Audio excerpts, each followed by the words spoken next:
Bonjour et bienvenue pour une nouvelle vidéo écriture sur la chaîne de Rose Time. Donc, les vidéos précédentes ont servi à créer notre intrigue. Donc, si vous ne les avez pas vues, je vous mets le lien en description. Aujourd'hui, on va développer l'univers. Donc, il y en a qui préfèrent faire ça avant l'intrigue et d'autres après.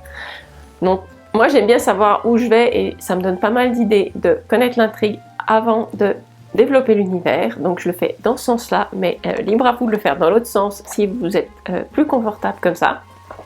Donc, je vais reprendre mon cahier de planification que vous devez commencer à connaître.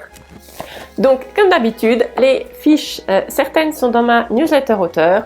Et si vous voulez le cahier de planification complet avec toutes mes fiches pour planifier, écrire et réviser, il est disponible sur Amazon.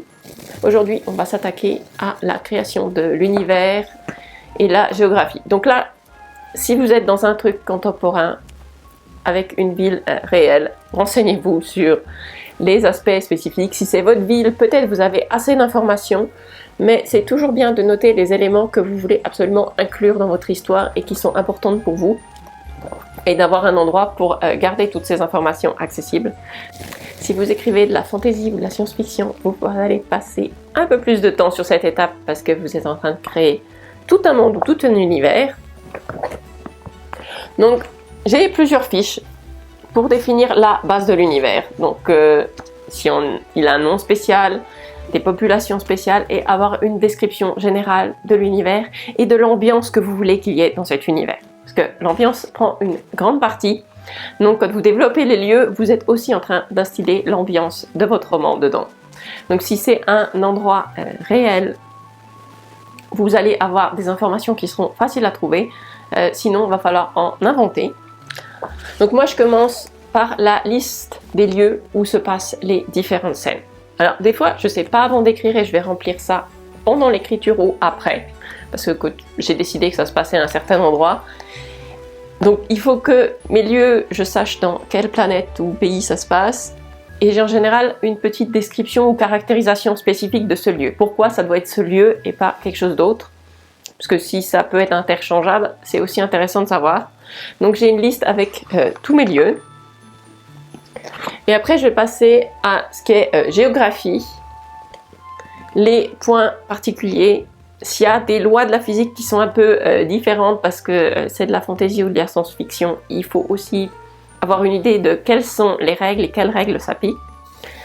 La flore, la faune, ça c'est un truc où on a toujours beaucoup de choses à raconter.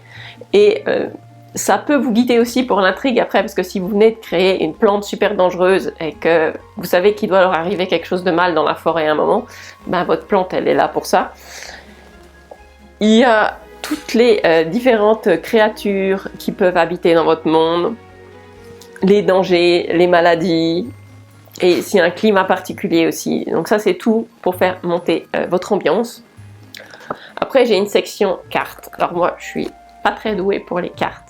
Ça, c'est une que j'ai fait parce que j'avais besoin de visualiser les choses. Mais il y en a qui font des super cartes.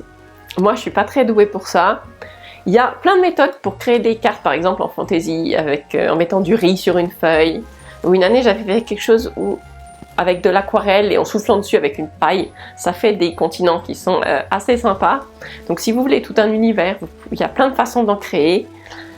Si vous êtes dans une vraie ville, c'est bien de se procurer une carte en général. Donc il y a quelques années, j'ai fait un roman qui se passait à Paris, mais dans le futur. Donc j'avais retrouvé un ancien plan de métro pour pouvoir visualiser où se passaient les différentes choses.